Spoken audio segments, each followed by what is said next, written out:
18 पाप की इस चर्चा में आप सभी श्रोता साथियों का जय जिनेन्द्र, नमस्कार, अभिनंदन। आत्मानंदी अनंत सिद्ध अरिहन आचार्य श्री उपाध्याय जी, लोक विराजित साधु साध्वीगण सारे, संयम सुशोभित श्री, हाथों को जोड़ मान मोड़ वंदन, करती हूँ मैं अहर्निशम, संबोधिका देना दान प्रभु कृपालु, पापों को कर सकूं हनन, पापों का कर सकूं शमन।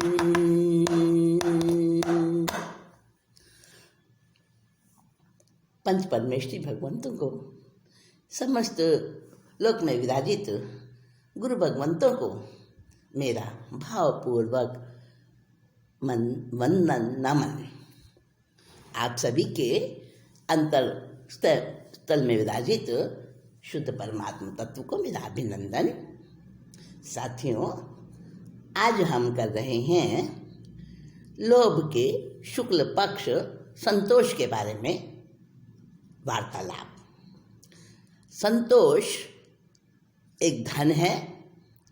जब लोभ जाता है तब संतोष आता है। जितनी जितनी क्वांटिटी में लोभ पीछा छोड़ता जाए, उतना उतना संतोष रूपी धन अंदर में आने लगता है। धन तो सबको चाहिए ना, पर धन चाहिए, संतोष रूपी धन सब नहीं कमा सकते, क्योंकि लोभ से भरे हैं ना। और जब तक लोभ से भरे हैं तब तक कुछ नहीं सूझता, तब तक वो संतोष रूपी धन नथिंग हमें नहीं चाहिए, कुछ नहीं है उसके अंदर। और हम ये नहीं सोचते हैं, हम इंसान हैं और इंसान इस सृष्टि में सबसे बुद्धिमान कहलाता है, बुद्धिमान प्राणी सबसे बढ़कर। लेकिन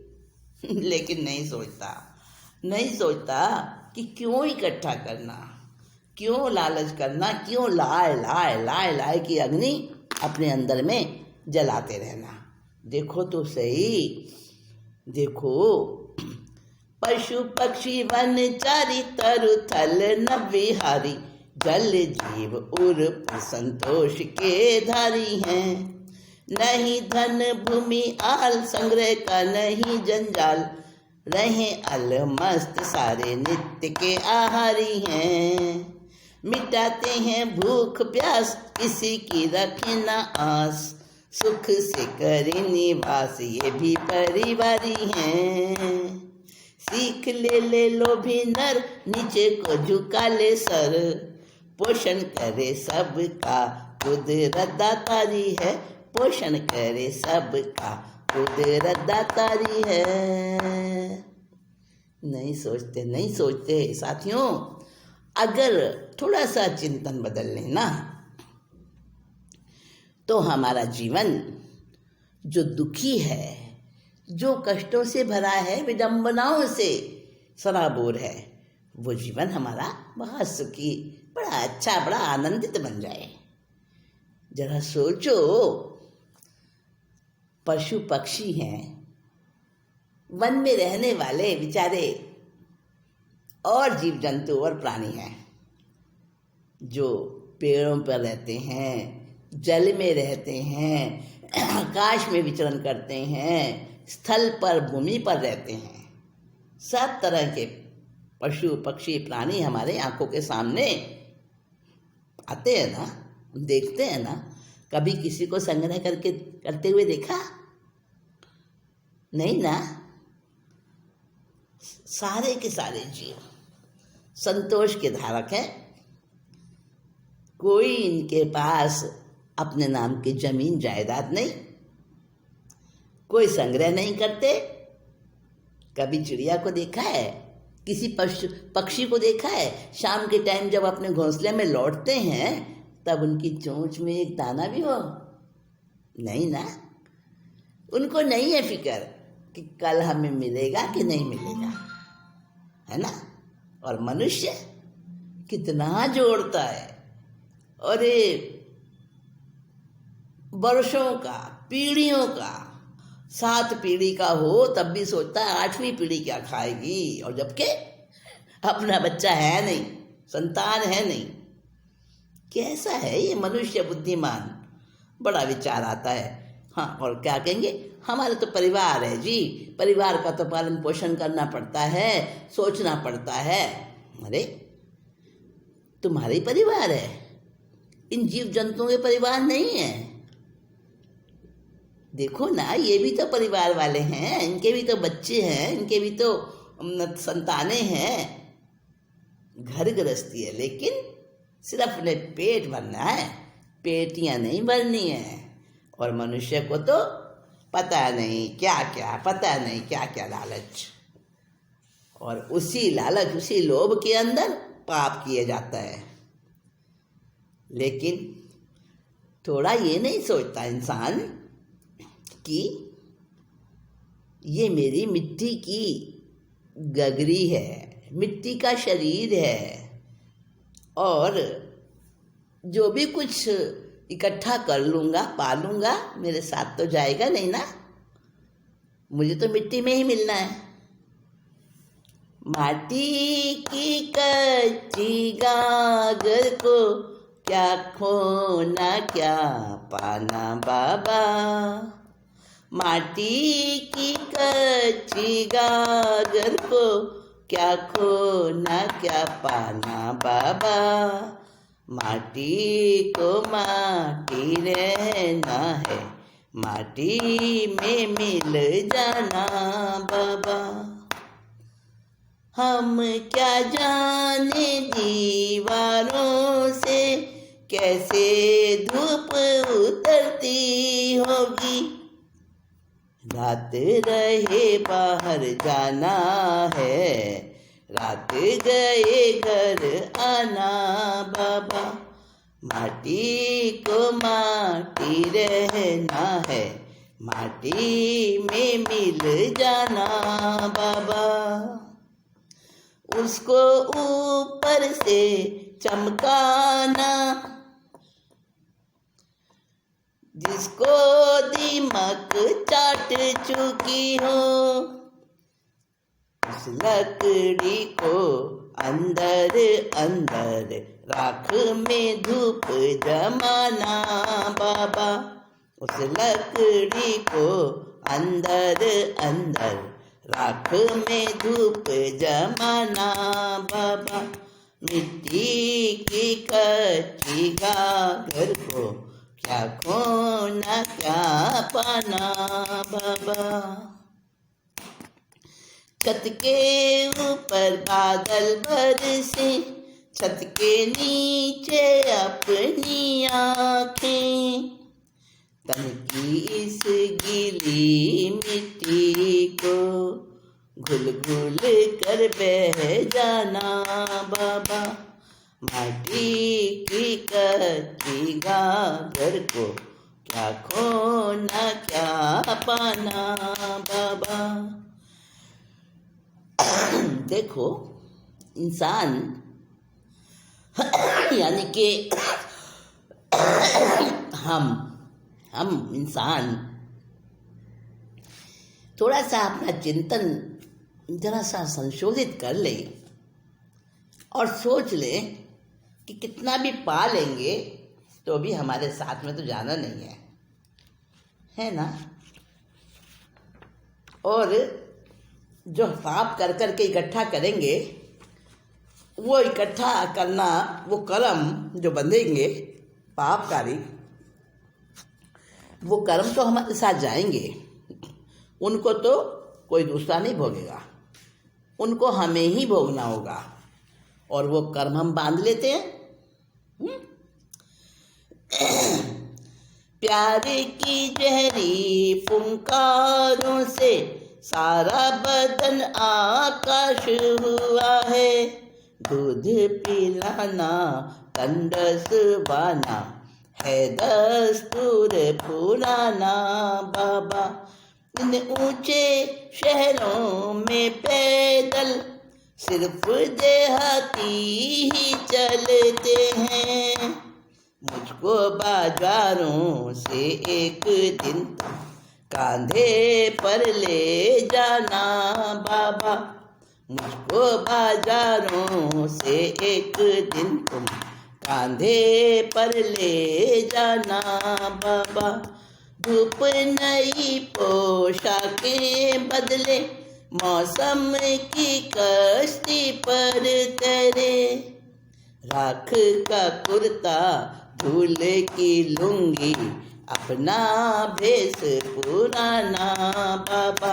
राख का कुर्ता धूल की लुंगी अपना भेष पुराना बाबा। माटी की कच्ची गागर को माटी में मिल जाना बाबा। आप कहोगे कि संसार में रहते हुए सब कुछ चाहिए जी। हाँ, मिट्टी है शरीर, मिट्टी में मिल जाएगा, बात तो सच्ची है। पर ये बातें संतोष की नहीं है। ये बातें तो कायरता की हैं, निष्क्रियता की हैं। अरे नहीं, ये सच्चा आत्मज्ञान है साथियों। इसी से तो वैराग्य आता है, इसी से तो आत्मा की समझ, उसकी तरफ हमारी गति होती है। जब तक हम संसार के प्रपंचों में पड़े रहते हैं तब तक अंदर की तरफ दृष्टि नहीं जाती हमारी। और जब तक तृष्णा लगी रहती है ना, और चाहिए और चाहिए और चाहिए, तब तक मन शांत नहीं होता। जैसे समझ लो पानी में, सरोवर के पानी में लहरें उठती रहती हैं। एक तो वो सरोवर और एक शांत सरोवर जिसमें एक भी लहर नहीं उठ रही हो। कौन सा अच्छा लगता है? अपनी अपनी पसंद है जी। हमें तो वही अच्छा लगता है जो शांत समुद्र होता है और उसमें तृष्णा की बेल नहीं आती है। क्योंकि तृष्णा दुख की बेल है, संतोष है सुख का प्राण। सम से तोषे आत्मा वह संतोष गुणों की खान। नाहक जिवड़ा इत उत धावे, नाहक जिवड़ा पाप कमावे। नाहक जिवड़ा करे अनीति, नाहक नफरत घट में लावे। हिंसा से यदि धन मिलता तो कसाई क्यों ठोकरे ढोता। झूठ बोलने से जो लक्ष्मी आती तो लबाड़ दुनिया में न भजाता। चोरी करने से जो मिलता पैसा तो देख लो चोर सुखी है कैसा।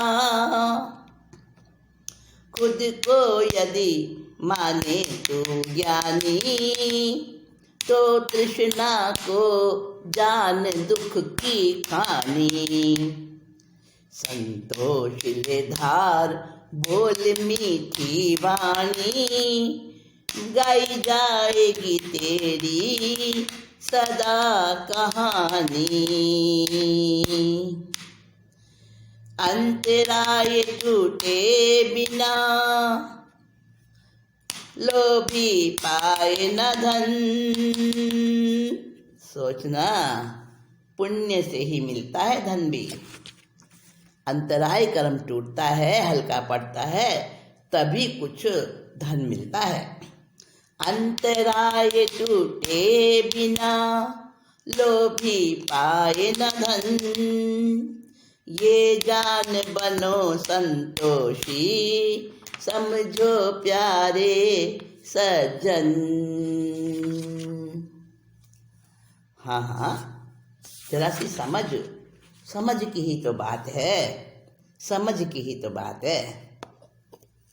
माँ के पेट में खुराक सहज मिली थी भाई, माँ के पेट में खुराक सहज मिली थी भाई, जन्म लेते माँ के स्तन से छुटी दूध धार है, छुटी कोठड़ी अंधेरी सबने की संभाल तेरी, हेरा फेरी करे जब से पाई समझ सार है, जान ले कर्मों की रीत कोई ना किसी का मित, छोड़ तृष्णा के गीत इसी में उद्धार है, आत्मा न भारी बनना संतोषी रह कर कमा, थमे नहीं पल भर कर्म बंध तार है, थमे नहीं पल भर कर्म बंध तार है। अरे संतोष धारण करो, सोचो माँ के पेट में थे तब भी तो जीवन चल रहा था ना, और माँ के पेट में बच्चा सोचे अरे बाहर आऊँगा, क्या होगा मेरा, कौन खाना देगा, कैसे मेरा पालन पोषण होगा, लेकिन जन्म लेते ही पहले से ही कुदरत माँ के छाती में दूध दे देती है ना, और वो अंधेरी कोठरी छूट जाती है गर्भ की, लेकिन बुद्धि खराब बन जाती है। जब से जन्म लिया, जब से समझ पकड़ी, तो तब से ही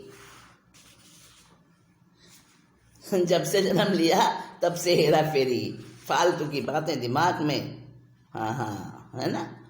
तो ये जो हमारा तृष्णा वाला खेल है ना, अब इसको बंद करना होगा, तृष्णा के खेल को बंद करके, और हमें क्या सोचना होगा कि संतोष को धारण करें, और संतोष को धारण करने के लिए कुछ विचार बनाने होंगे। कौन से विचार बनाने होंगे? हाँ, सुना रही हूँ एक कहानी, और उस कहानी को सुनकर बनेंगे आपके विचार। सुनाऊं कहानी? किसकी कहानी है ये? सोमचंद्र की कहानी है, सोमचंद्र की। संतोषी था वो, संतोषी था। अब संतोषी कौन होता है? जिसके पास धन नहीं होता, यही कहोगे? लेकिन ऐसी बात नहीं है, ऐसी बात नहीं है साथियों, कि जिसके पास नहीं होता वो ही संतोषी होता है। जिसके पास सब कुछ होता है ना, सचमुच का संतोषी तो वही है कि सब कुछ होने पर भी और परिग्रह ना करे, किसी चीज की तृष्णा ना रखे। ऐसा ही व्यापारी सोमचंद था।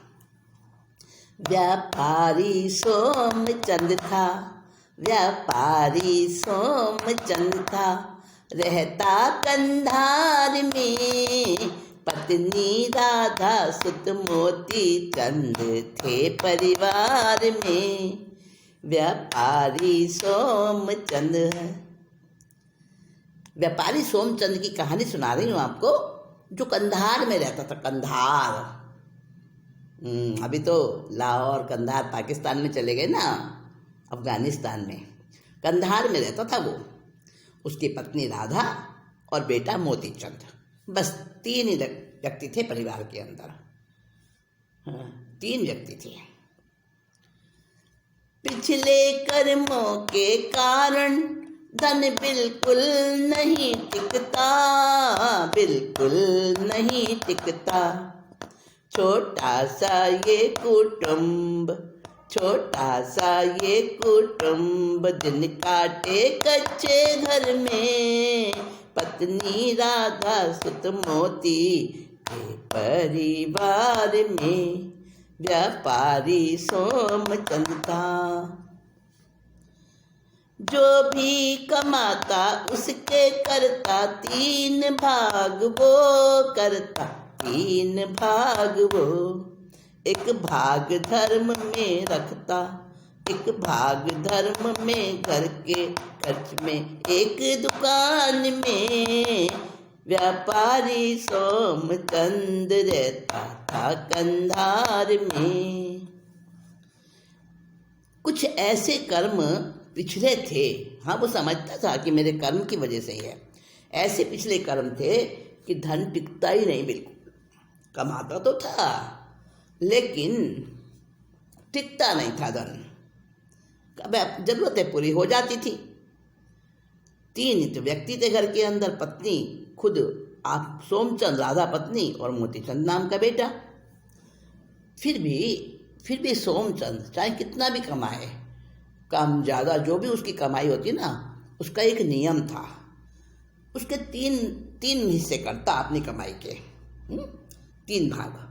1 भाग लगाता धर्म में, 1 घर के खर्च में और 1 दुकान के सामान लाने में, दुकान को बढ़ाने में। व्यापारी था ना, तो 1 अपने व्यापार में लगाता, 1 धर्म में लगाता, 1 घर खर्च में लगाता। ठीक है, ऐसा व्यापारी सोमचंद। क्यों ऐसा क्यों करता? क्या जरूरत थी उसको? अरे जितनी कमाई थी, मौज मस्ती करनी थी ना उसको। पागल होगा यही कहोगे आप तो, लेकिन नहीं, क्योंकि उसका चिंतन था। वो क्या सोचता था?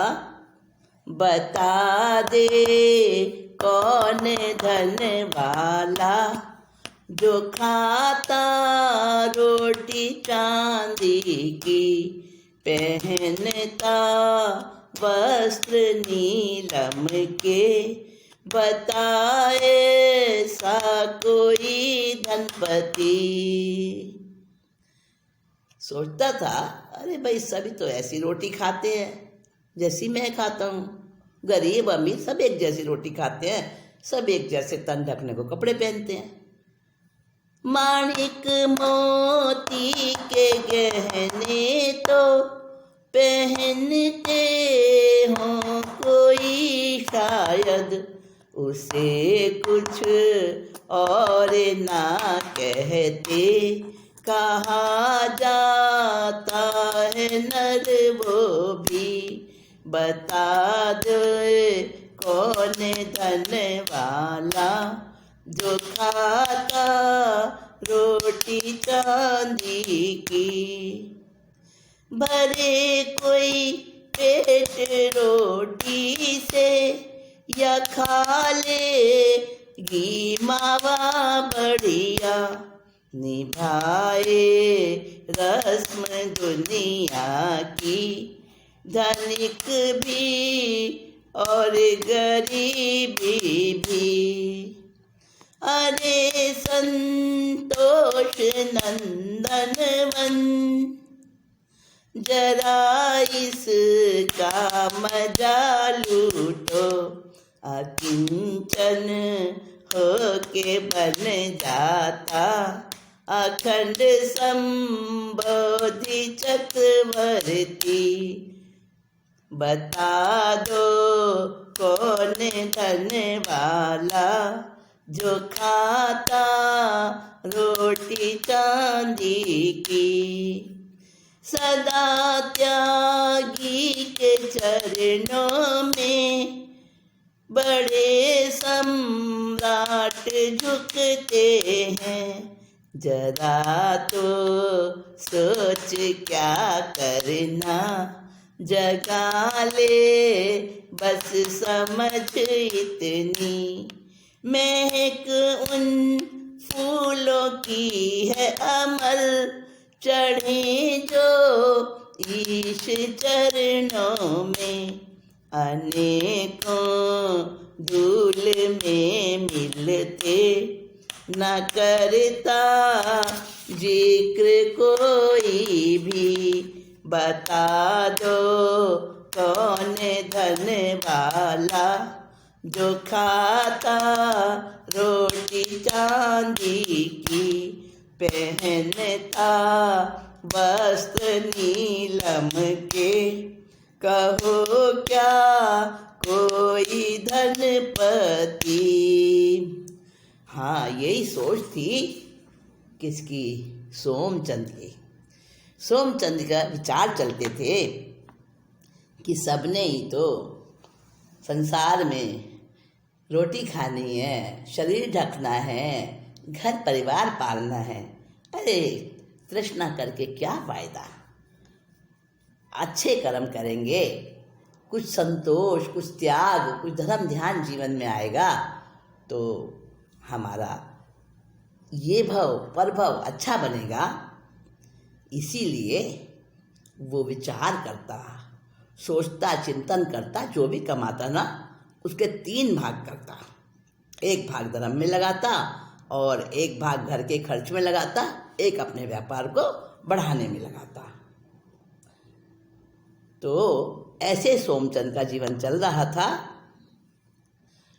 और सोमचंद बड़े संतोष से, बड़े अच्छे विचारों के साथ अपनी जिंदगी गुजार रहा था। श्री लाभ रुचि मुनिराज जाते चातुर्मास को, जा रहे चातुर्मास को। संतोषी सोमचंद, संतोषी सोमचंद मिला था कंधार में। व्यापारी सोमचंद रहता था कंधार में। किराने का व्यापारी, छोटा सा धंधा इसका है, छोटा सा धंधा इसका। आपाधापी से दूर है, आपाधापी से दूर है, बिरला संसार में। व्यापारी सोमचंद रहता था कंधार में। लाभ रुचि नाम के मुनिराज चातुर्मास को जा रहे थे और रास्ते में सोमचंद का वो गांव रास्ते में आ गया और इधर बारिश शुरू हो गई। बातचीत करी सोमचंद से धर्म रुचि मुनिराज ने, तो उनको पता चल गया कि ये छोटे का व्यापारी है, किराने का छोटा सा व्यापार करता है और आपाधापी से दूर है, संतोषी जीव है। तो अच्छा लगा उनको। साधु संतों को भी कोई धर्म चिंतन करने वाला ऐसा व्यक्ति मिलता है तो उनको भी बड़ा अच्छा लगता है। अब क्या होता है, व्यापारी सोमचंद और लाभ रुचि मुनिराज बातें कर रहे हैं, एक दूसरे को समझ रहे हैं। क्यों मुनिराज को आगे चातुर्मास के लिए जाना है, वहाँ तो पड़ाव है उनका। अब पड़ाव में रुकेंगे, रुकने दें थोड़ा सा, और हम भी रुक कर आते हैं, थोड़ा विराम लेते हैं। साथियों चलती हूँ, नमस्कार, जय जिनेंद्र। नेक्स्ट मीटिंग में आगे